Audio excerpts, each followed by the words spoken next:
नमस्कार। आज है अक्षय तृतीया और मैं आभा जादव आप सभी को अक्षय तृतीया के इस पावन पर्व पर ढेर सारी शुभकामनाएं देती हूँ।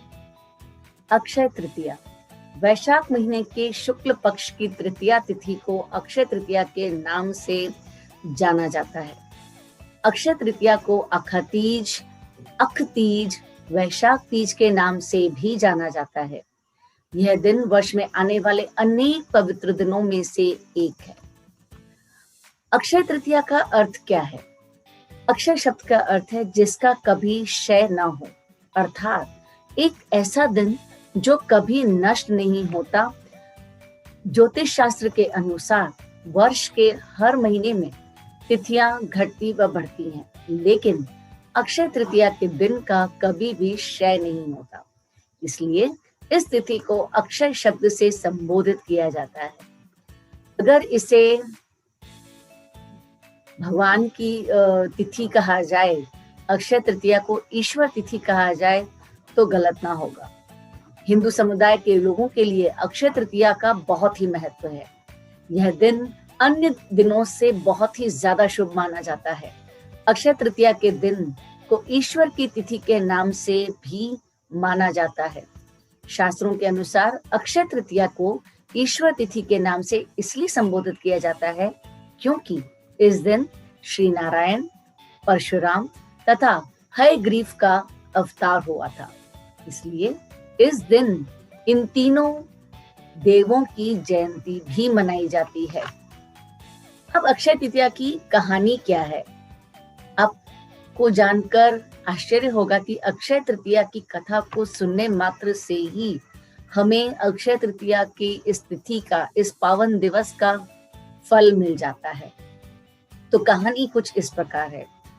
प्राचीन काल में सदाचारी तथा देव ब्राह्मणों में विश्वास रखने वाला एक धर्मदास नामक वैश्य था। इसके परिवार के सदस्यों की संख्या बहुत ही अधिक थी, जिसके कारण धर्मदास हमेशा बहुत ही चिंतित तथा व्याकुल रहता था। धर्मदास को किसी व्यक्ति ने अक्षय तृतीया के व्रत के महत्व के बारे में बताया। इसलिए इसने अक्षय तृतीया के दिन इस व्रत को करने की ठानी। जब यह पर्व आया तो धर्मदास ने प्रातः उठकर गंगा जी में स्नान किया और इसके बाद पूरी विधि विधान से देवी देवताओं की पूजा की। उसने गोले अर्थात नारियल के लड्डू, पंखा, चावल, दही, गुड़, चना, जौ, गेहूं, नमक, सत्तू, पानी से भरा हुआ मिट्टी का घड़ा और सोना, वस्त्र तथा अन्य दिव्य वस्तुओं का दान ब्राह्मण को दिया। धर्मदास ने वृद्ध अवस्था में रोगों से पीड़ित होने पर तथा अपनी पत्नी के बार बार मना करने पर भी दान पुण्य करना नहीं छोड़ा। ऐसा माना जाता है कि जब धर्मदास की मृत्यु हो गई तो उसने दोबारा से मनुष्य के रूप में जन्म लिया, लेकिन इस बार उसका जन्म एक प्रतापी और धनी राजा के रूप में हुआ। कहा जाता है कि धर्मदास ने धनी होने के बावजूद पुण्य कर्म करने में इस जन्म में भी नहीं छोड़ा तथा धनी और प्रतापी होने के बावजूद उसका मन कभी धर्म के कर्म करने से विचलित नहीं हुआ। अब अक्षय तृतीया का व्रत करने का जो विधान है वो किस तरह से रखा जाए? तो सबसे पहले अक्षय तृतीया के दिन व्रत रखने का जो विधान है, इस दिन पुरुष तथा स्त्री इन्हें ब्रह्म मुहूर्त में उठना होता है। ब्रह्म मुहूर्त यानी सुबह जल्दी उठना है। उठने के बाद अपने घर के दैनिक कार्य करने हैं और उसके पश्चात शुद्ध जल से स्नान कर लीजिए। स्नान करने के बाद पूजा शुरू करें और उसके लिए विष्णु जी की प्रतिमा या तस्वीर अपने सामने रख लें और उसके बाद इस मंत्र का उच्चारण करते हुए व्रत का संकल्प लें। मंत्र है, ममाखिल पाप क्षय पूर्वक सकल शुभ फल प्राप्तये भगवत प्रीति कामनया देवत्रय पूजनम अहम करिष्ये।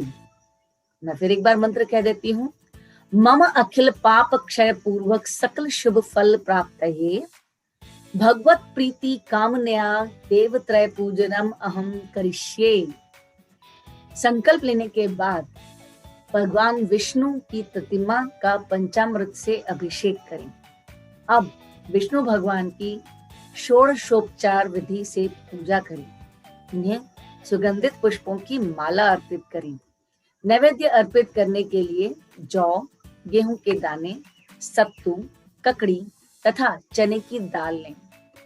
इसके बाद संभव हो सके तो विष्णु सहस्त्र नाम का जाप करें। अब विष्णु भगवान को तुलसी जल चढ़ाएं और इसके बाद विष्णु भगवान की आरती करने के बाद पूरा दिन उपवास रखें। तो दोस्तों, कैसी लगी आपको अक्षय तृतीया के दिन मेरी ये छोटी सी भेंट? अगर आपको ये वीडियो पसंद आया हो तो जरूर लाइक करें और अपने विचारों को, अपने सजेशंस को कमेंट बॉक्स में जरूर लिखें। और हाँ, अभी तक अगर आपने मेरी चैनल को सब्सक्राइब नहीं किया है तो जरूर सब्सक्राइब करें, ताकि आगे भी जब मैं इस तरह की कथाएं लेकर आऊं तो आप भी इसे सबसे पहले जानें। मुझे आज्ञा दीजिए, अगले वीडियो में फिर मुलाकात होगी। तब तक के लिए नमस्कार, जय हिंद।